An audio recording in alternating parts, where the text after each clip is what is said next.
Good evening. Welcome once again to So Into Bourbon. Charlie. Yes. Glenn. We are here in Charlie's basement. Back home, baby. Tonight, Larceny.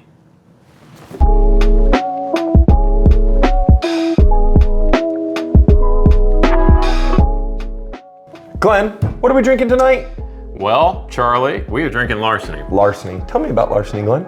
Well, sir, first of all, That's two. you will notice there are two different bottles of Larceny. There are. In front of us. What's this one?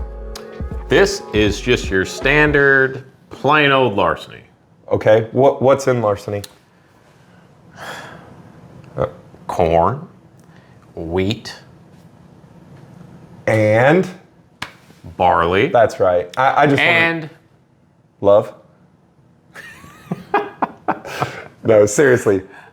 Wheated, correct? yes, wheated bourbons. Yep. 68% corn, 20% wheat, 12% malted barley. Glenn, do I like wheated bourbons?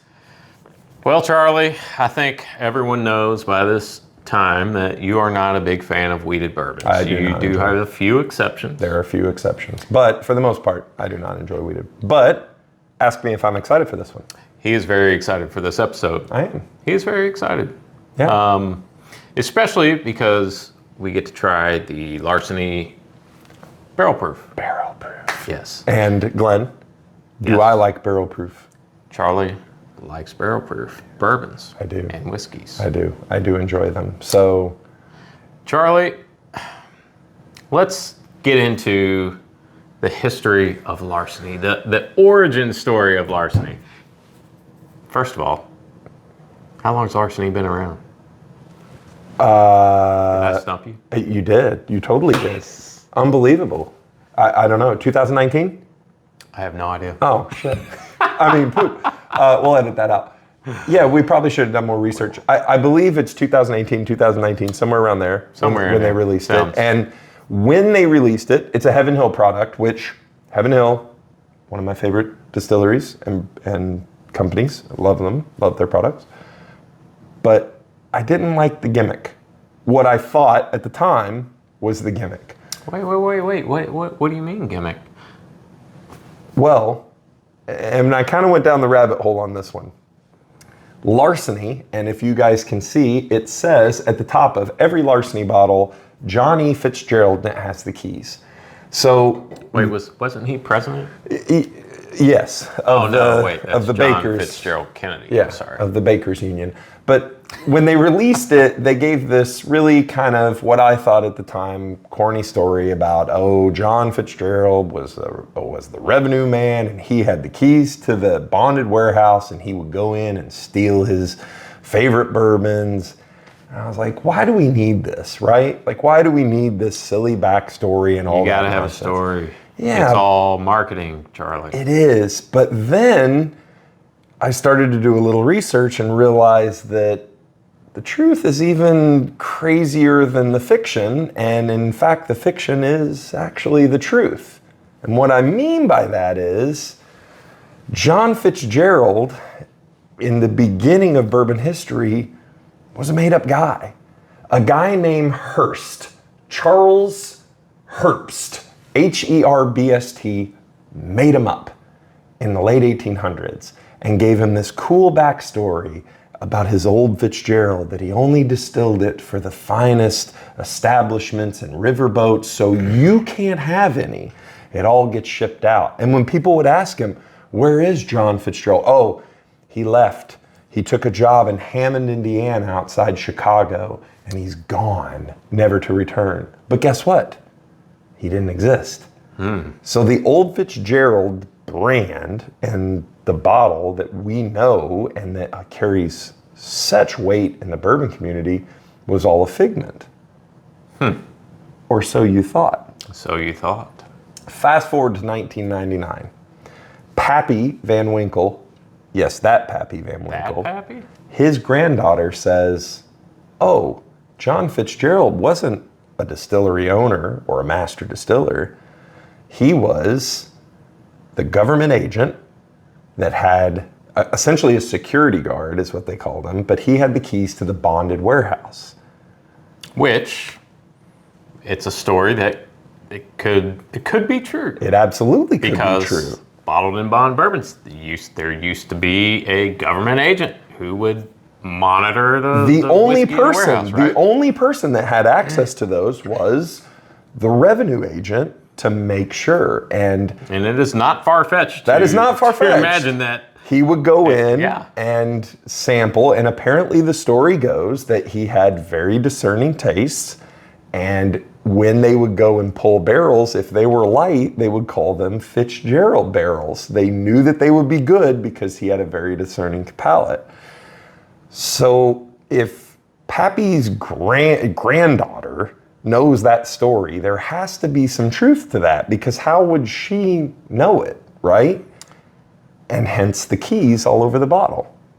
I believe the story, Charlie. Well, You're not going to take this away from me. First you tell me there's no Santa Claus, then there's no Easter Bunny. Now you're going to tell me there's no John Fitzgerald? well, I'm going to tell you I believe the story too, because in 1951, Old Fitzgerald released their Diamond Decanter for the holiday. It's a beautiful bottle. We've shown it on a previous episode. I've got an empty one. But it had a hang tag and a metal key on it. And you start thinking, like, why would you just include a key?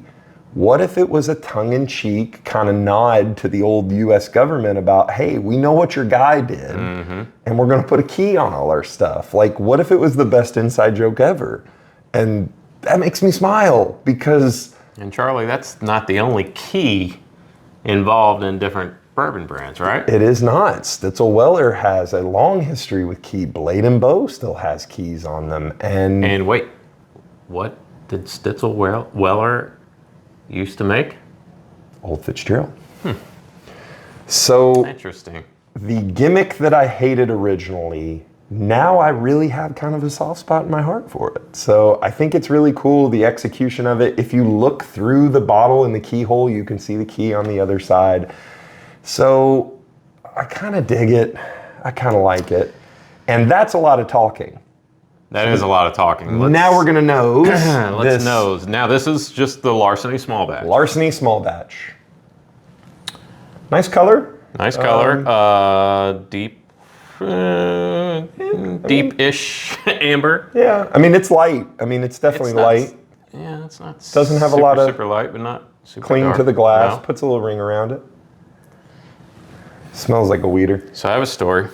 Really quick. I know we've already talked a lot, but And now, story time with Glenn.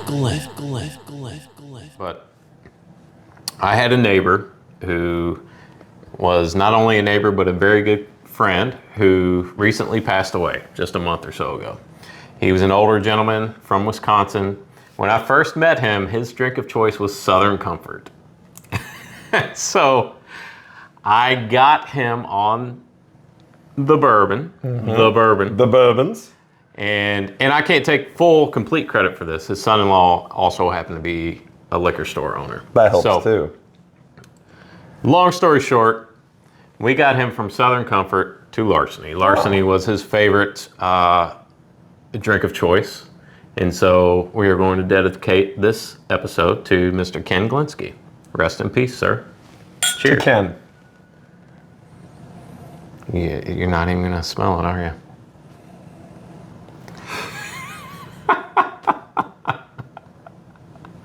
I was nosing when you were Oh, talking. okay. I'm sorry. So I go back I guess to nosing. we're just going to skip No, past no, that. no. We're absolutely nosing. I got excited. These things happen. It's unscripted. So nosy.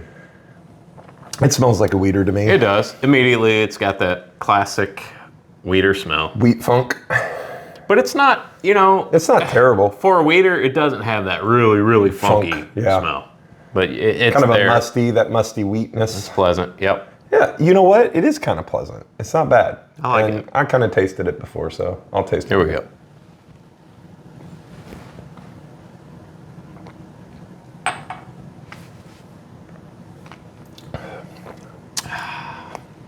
It's not bad. It has that kind of crisp wheatness to it. Like, it's hard to describe. It's just so different from corn. Like, you get a lot of sweetness in the corn, sometimes too much sweetness. This is almost, bitter isn't the word, but like kind of just crisp. Like I will go with you on the crisp, 100%. That's a new flavor we invented. Yes, crisp.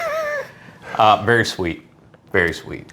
It's got a little sweetness to it. Yeah. I am surprised it's got some nice oak character on the finish too. It's not terrible. No, it's not terrible. It's delicious.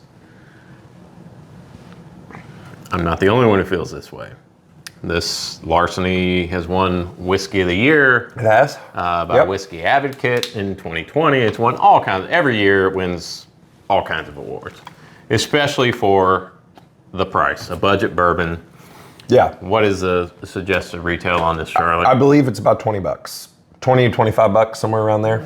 Is it a little higher than that? Maybe a little higher than that. Oh. Maybe between 25 and 30, I believe.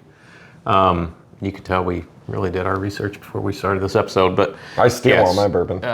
It's in that $30 range, under 30. Well, while you're talking, I'm gonna uncork this one. Okay. I'm really excited about this one. Now the pressure's on for me to continue to talk. I mean, I just want to drink. Well, you drink and I'll uncork. So. No, I'm looking forward to the barrel proof. I've never been able to find one of these myself out in the wild. I made it pop and you talk right over it. Well, did you really make it pop? We'll edit it in. Yeah, I did luckily just stumble upon one of these in the wild. This is normally a $60 to $70 bottle. I think I paid $74.99 for it. So barrel proof. This is batch number A122. So it was released in March of 2022. It is 124.4 proof, which in the last 3 years, that is the second highest proof available. The previous highest was 126 and change. Awesome. So excited for this one. So the first thing you notice is the color. Yes, it is immediately much deeper. You know why that is? Because it's barrel proof. That's right, because there's no water in it. I was trying to stump you. It's not very viscous. It doesn't appear to be. It's not really clinging to the glass. It's not, which is somewhat surprising. Wow. Ooh. Now Yes. I'm getting. Let's go. There, obviously, still the wheat mustiness. Not much. I'm getting more chocolate on the nose. Yeah, like sweet. Man, that's got a really nice nose. I don't get much of the mustiness, that kind of. It's there, but it's funk. just very. It's very muted. Very, yeah. Really nice nose on that.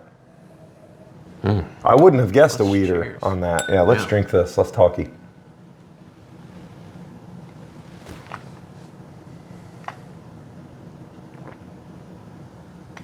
You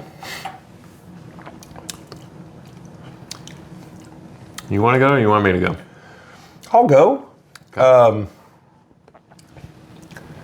It's a little hot for 124. It is big spice up front.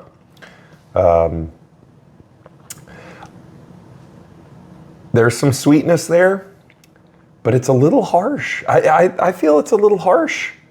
A little harsh. It's not definitely. It's nowhere near as sweet as the small batch. Nowhere. I kind of want to let this rest for a minute and revisit it because you're right. It was a little harsh up front. 124 proof. You expect some punch. I don't think it's. It's real spicy. It is. It's real spicy. I don't think it really drinks higher than its proof. I mean, it's 124 proof. Yeah, it drinks like 124 maybe it's proof. just spicy. The thing that surprises me about it the most is I feel like the small batch is kind of a more delicate, kind of reserved and refined, and you get a little bit more flavor. Is the barrel proof overproofed?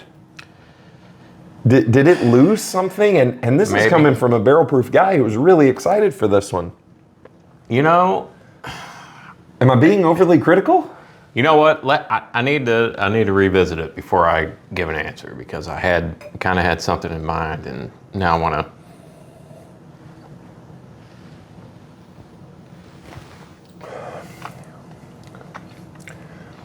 It has some endearing qualities. It does. But it's a lot different than the small batch. it really is. And I've said it 4 times, I'll say it 5 times. I don't normally like wheated bourbons. I kind of like the small batch, which is really outside of my norm. 92 proof, not really in my wheelhouse. Wheated, definitely not in my wheelhouse. I like that small batch. The funny thing is, it's funny that you like the small batch because the small batch is so much more evident that it's a wheated bourbon. Yes. Yeah, yes. And the barrel proof, it's not that evident. That I feel like it's overproofed. I feel like the alcohol pushes out those delicate, muted flavors that you get from the small batch, and all you're left with is burn and spice, which is not unpleasant. It's not, undrinkable.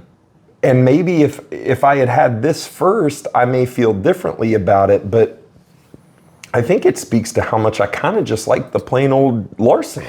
Well, I think it speaks to the expertise of the master distiller to know that that's a really good bourbon.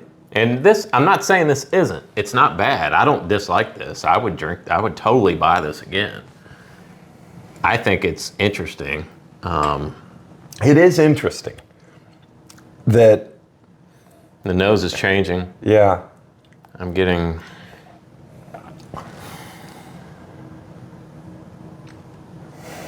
picking up a little bit more of the wheat funk now. And probably the ethanol's kind of, which it wasn't super alcohol forward. Yeah. I'm surprised. I'm kind of at a loss for words, which is not a good place to be when you're filming content for video. But I'm really surprised that these two have had the results. You know what, Charlie? I'm going to agree with you. On my third taste, it's not bad, but it is overproofed. It's the alcohol is overwhelming any of the other flavor notes. And I 100% agree with you. Fresh crack will let some of that ethanol evaporate off, but just revisiting a quick wash my mouth out, revisit the small batch. Small batch is a nice little pour. Duh. I mean, where have you been in the past 5 years or whatever, however long it's been out? And this is a good point. And this is kind of what we try to our message, if there is. Now that, not to interrupt you, but going from from the barrel proof back to this, it totally just kind of overwhelms everything. Yeah. But the point of everything that we do is you got to be out there tasting stuff. You got to revisit. You don't be afraid to step outside of your comfort zone. Maybe if nothing else, to reestablish, yes, I do hate that, and I'm not going to be purchasing or drinking it, but maybe you're like, you know what, I'm going to give that a chance. A mash bill I normally wouldn't like, but I do like that one. Or a company I don't normally like, but I do like that. Or a proof, etc. And the list goes on and on. But we will definitely need to do a follow-up video for this one on that barrel proof to see if it calms down a little bit after being open. Let it rest for a little bit. I'm just so amazed at how different. Now that's a big jump in proof. 92 to 124. Huge jump. Especially when you go back. Yeah. After having the barrel proof and going back to the small batch, you realize just what a huge jump it was, because it completely overwhelms. But this is the flavor profile. This is what happens, when alcohol is involved and you're dealing with delicate flavors. All right, I'm going to pin you down, Charlie. All right, let's go. You can try.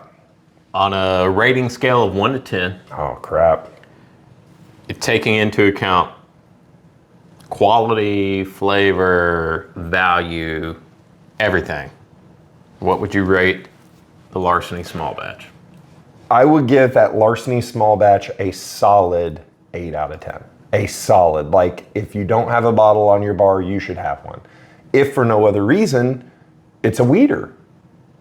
You should have a weeder on your bar if you're a bourbon drinker. Plus, it's just if you have people over who aren't normally bourbon drinkers or they're just getting started, that's a great pour to introduce them to. And weeded mash bills and the whole thing with Pappy Van Winkle and everyone is there were those master distillers. That's why it exists. They said, hey, we need to throw some wheat in there. It gives it a different flavor profile. It opens it up. You're going to get more of this flavor. It's a good bottle to have. Solid 8 out of 10. Yeah.